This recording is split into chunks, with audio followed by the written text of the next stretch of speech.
की आजच्या या राज्याच्या कृषी प्रदर्शनाच्या उद्घाटन प्रसंगी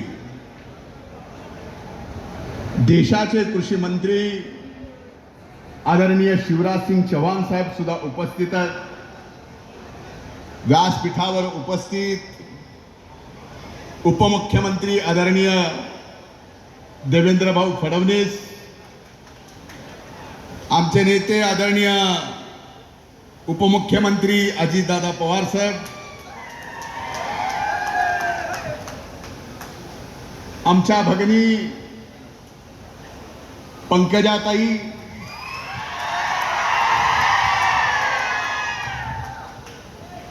विधिमंडळातील इथं उपस्थित सर्व आजी माजी, सर्वांची क्षमा मागून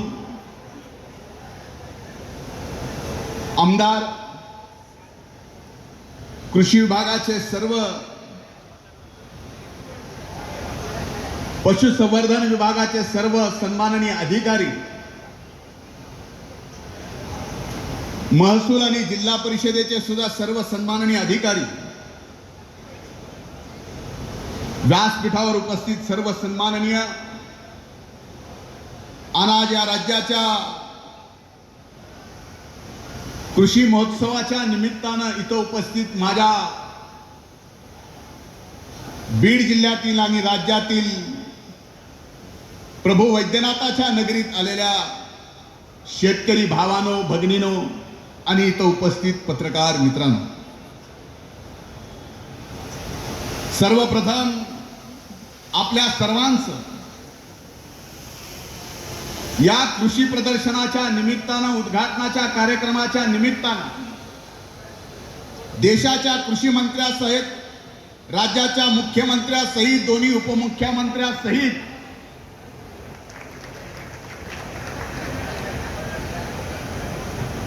श्रावण महिना, परळी वैद्यनाथ हे 12 ज्योतिर्लिंगातलं पंचम द्वादश ज्योतिर्लिंग, लाखोच्या संख्येनं भक्त, शिवभक्त परळीला दर्शनासाठी येतात आणि जवळजवळ या प्रभू वैद्यनाथाकडे येणारा पाशा साहब सब किसान, सामान्यातला सामान्य, या देशातला शिवभक्त प्रभू वैद्यनाथाकडे येतो. आणि या प्रभू वैद्यनाथाची खासियत काय, पंचम द्वादश ज्योतिर्लिंगाचं वैद्यनाथाचं महात्म्य काय, हे लक्ष्मी देत नाही, हे ज्ञान देत नाही, हे आरोग्य देत. आणि या वैद्यनाथाच्या नगरीत आज हे कृषी प्रदर्शन होता. खरं तर मला आज 2 गोष्टीची आठवण होती. एक, आजचा दिवस राज्याचे माजी मुख्यमंत्री स्वर्गीय सुधाकरराव नाईक यांची जयंतीचा दिवस आहे. त्यांचं आणि या परळीचं नातं ताई आपल्याला माहित असेल, कदाचित नसेल. याच परळीत येऊन हा परळी तालुका स्वर्गीय मुंडे साहेबांच्या म्हणण्यावर राज्याच्या त्यावेळेसच्या मुख्यमंत्री सुधाकरराव नाईकांनी या ठिकाणी परळी तालुका जाहीर केला होता. त्यांच्या विचारास मी मनपूर्वक वंदन करतो. आज या कार्यक्रमाच्या निमित्तानं दुसरी आठवण होते. स्वर्गीय मुंडे साहेबांची सांगितलीच आणि माझ्या स्वर्गीय अण्णांची. ज्या जागेवरती हा कृषी प्रदर्शन सोहळा भरवला 1980 ला, ज्यावेळेस स्वर्गीय मुंडे साहेबांनी अण्णांना पहिल्यांदा कृषी उत्पन्न बाजार समितीचं सभापती केलं, त्यावेळेस ही 8 एकर घेतलेली जागा आज त्याच जागेवर जी सांभाळली आजपर्यंत अण्णांनी, पुढे आम्ही सांभाळतोय, त्या जागेवर हा कृषी महोत्सवाचा कार्यक्रम होतोय. आपल्याला माहिती आहे की अण्णाला शेतीचा किती नाद होता हे आपल्याला सुद्धा माहिती आहे का नाही. अर्ध गोडाऊन वेगवेगळे अवजार बनवण्यासाठी स्वतःहून 1 डझन ट्रॅक्टर अन्नाकडे होते. आणि आज या परळीत शिवरात्रीला छोटासा तालुक्याचा कृषी प्रदर्शन मेळावा जिल्हा परिषदेचे अध्यक्ष असताना अण्णांनी सुरू केला. आणि आज त्यांचा लेख एकनाथ भाई शिंदे, देवेंद्र भाऊ आणि दादा, मी नावं घेताना विचारपूर्वक घेतो. तुमच्यातला एक सहकारी कृषी मंत्री म्हणून त्यांचा मुलगा आज या राज्याचं कृषी प्रदर्शन या परळीत भरवतोय. माझ्यासाठी, आपल्या सर्वांसाठी अभिमानाची गोष्ट. आज जर अण्णा असतं तर नक्कीच त्यांनी पाठीवर शाबासकी दिली असती. आज मागच्या वर्षी दुष्काळ होता. मी आपल्या सगळ्यांचे आभार मानतो. मला कृषी मंत्री केलं, कृषी मंत्री केलं आणि दुष्काळ. 1 वर्षभर मला एवढ्या गुचक्या लागत होत्या. सोयाबीनला भाव नव्हता. तुम्ही सगळे वाचायचे, पण कृषी मंत्री काही कोंडातलं लोकांच्या जात नव्हता. जात होता का तुमच्या तरी? कापसाला भाव नव्हता, पण जे भाव कमी आपल्याला मिळाला त्या भावांतरमध्ये आदरणीय एकनाथरावजी शिंदे साहेबांनी, देवेंद्र भाऊनी आणि दादानी हेक्टरी 5,000 रुपये देण्याचा, सोयाबीन आणि कापसाला कमाल 2 हेक्टर पर्यंत देण्याचा निर्णय घेतला. मी त्यांचं मनापासून अभिनंदन करतो. आता मायच्यान सांगा बरं, इथं सोयाबीनवाले किती आणि कापसावाले किती? हात वर करा. आता याच्यात ई पीक पाहणी किती झाली? ई पीक पाहणीच्या दाखले कुणाकडे? आणि ज्याच्याकडे त्याने हात वर करा, ज्याच्याकडे नाही त्यांनी समजून घ्यायचं. म्हणून माझी हात जोडून विनंती आहे की ई पीक पाहणीचा जो दाखला आहे त्याच्या ऐवजी 7/12ची सोयाबीन आणि कापसाची नोंद सरकारनं घ्यावी आणि त्याप्रमाणे 5,000 रुपये हेक्टरी द्यावेत, ही आज विनंती करतो.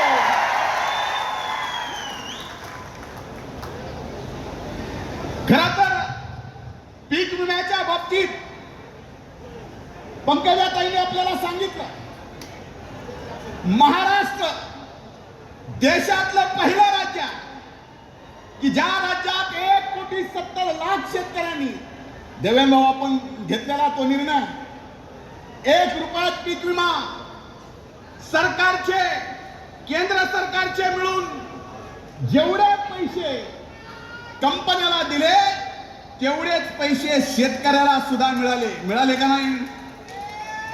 25% मिळाले. उर्वरित द्यायचे राहिलेत. खरंय का नाही? ते पाहिजेत का नाही?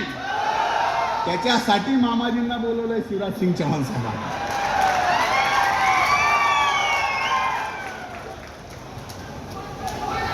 ना आपको जानकारी है ना मुझे जानकारी है, लेकिन 30 अप्रैल में जब अपन सब चुनाव में थे, कोड ऑफ कंडक्ट लगा था. 30 अप्रैल को कृषि मंत्रालय से एक रेजुलेशन पास हुआ और जो क्रॉप कटिंग कैलकुलेशन है वो सारा बदल गया. इस कारण बताते हुए आज हर कंपनी बोल रही है कि वो क्रॉप कटिंग का जो 30 अप्रैल का निर्णय है या तो उसमें बदलना हो, तो ही हमारे किसानों को जो रुका हुआ क्रॉप इंश्योरेंस है वो मिलेगा. आपसे मामा जी, मेरी नहीं, देश के सारे किसानों की उम्मीदें जुड़ी हुई है. विश्वास है और मुझे यकीन है कि आप दिल्ली जाते से ही हमारे किसानों का क्रॉप इंश्योरेंस का जो मसला है वो हल करेगा. मला आजही आठवतं इन्शुरन्सचं आमचं भाऊ, तुम्ही अनेकदा म्हणला, दादा तुम्ही सुद्धा बीड जिल्ह्याच्या बाबतीत म्हणला, ताई म्हणल्या, बीड जिल्हा नंबर 1 वर असतो इन्शुरन्स मध्ये. हे खरं आहे. मला सार्थ अभिमान आहे या गोष्टीचा.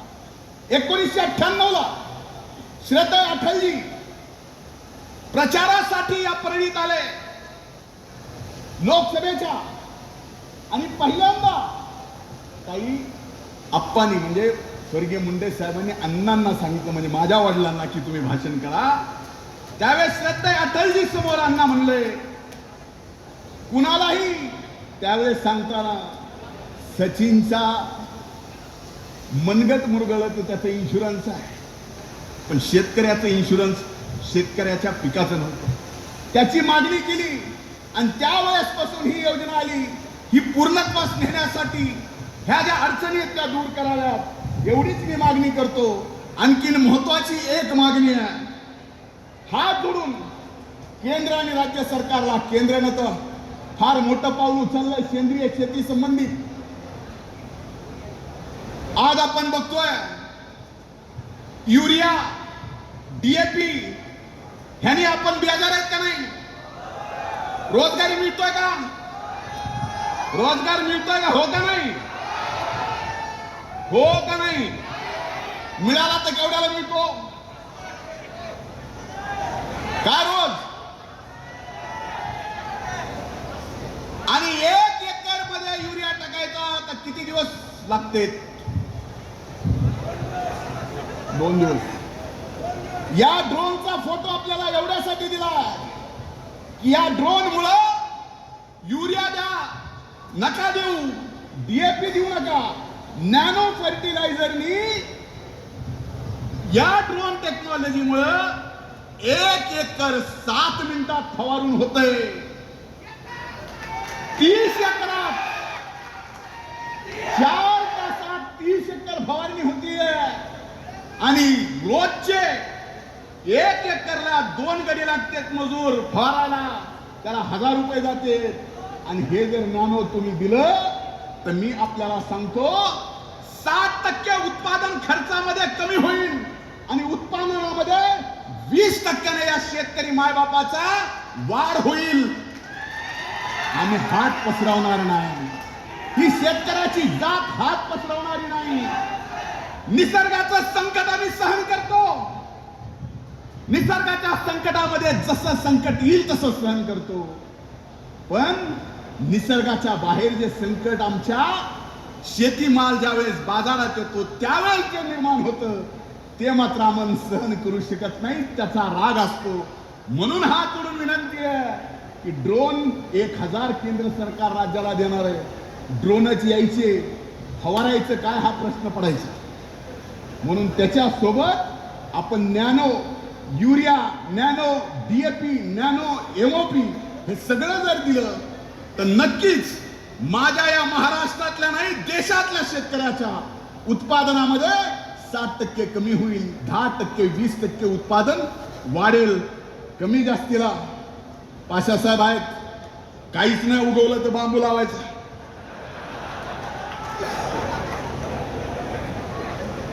आता दाखवलं, लावा. माझी एवढी विनंती आहे की आज माझी एक जीवनातली आठवण सांगतो. योगायोग बघा ज्यावेळेस नियत साफ असते. मैं आपकी बात कर रहा हूं सर, शायद आपको याद होगा कि नहीं पता नहीं, आप युवा मोर्चा के राष्ट्रीय अध्यक्ष थे, तब मैं युवा मोर्चा का महाराष्ट्र का अध्यक्ष था. आज आप कृषि मंत्री हो देश के, और इन तीनों के सौभाग्य से आज मैं राज्य का कृषि मंत्री हूं. ये नियति जो है जब साफ होती है तो नियत भी साथ देती है. ये आज तक का समय है, आज तक. लावला काय बांबू? हसायला लागला. म्हणून मी एवढंच बोलतो, खरं तर जे घ्यायचंय ते यांच्याकडून घ्यायचंय. माझी हात जोडून विनंती आहे, आज पहिल्यांदा आपल्या लाडक्या मुख्यमंत्री लाडक्या बहीण योजनेमुळं आज सगळा राज्य आणि तिघं बघा कोण, एक सकाळी 9 वाजता भोंग्या चालू होतो महाराष्ट्रात, पुन्हा एक चालू होतो. ह्यांना कळालं पाहिजे, थोडी तरी अक्कल असायला पाहिजे. हे तिघ आहेत ना, त्या तिघाच्या नावामध्ये एक अर्थ आहे. एक भाई आहे, एक भाऊ आहे, और वादे का पक्का दादा आहे. आता हे नुसते नावं नाही. भाई म्हणजे कामाची गती आहे, भाऊ म्हणजे राज्याची नीती आहे, आणि दिलेला शब्द पाळायचा, तो वादा पक्का करायचा म्हणजे हे बाकीच्यांना करणार नाही. म्हणून सांगतोय की आज तुम्ही करोडो बहिणीचा आशीर्वाद या महाराष्ट्रातला घेतला. महाराष्ट्रातल्या करोडो शेतकऱ्यांचा सुद्धा आशीर्वाद या परळी वैद्यनाथाच्या कृषी महोत्सवातून घेऊन जातात. पण थोडस देऊनही जा एवढी कळकळीची विनंती करतो. पुन्हा एकदा आपल्या सगळ्यांचं स्वागत करून इथंच थांबतो. खूप खूप धन्यवाद. पुन्हा एकदा स्वागत. जय हिंद, जय महाराष्ट्र, जय जवान. धन्यवाद आदरणीय धनुभाऊ. यानंतर स्वतःचा छत गळत असूनही पावस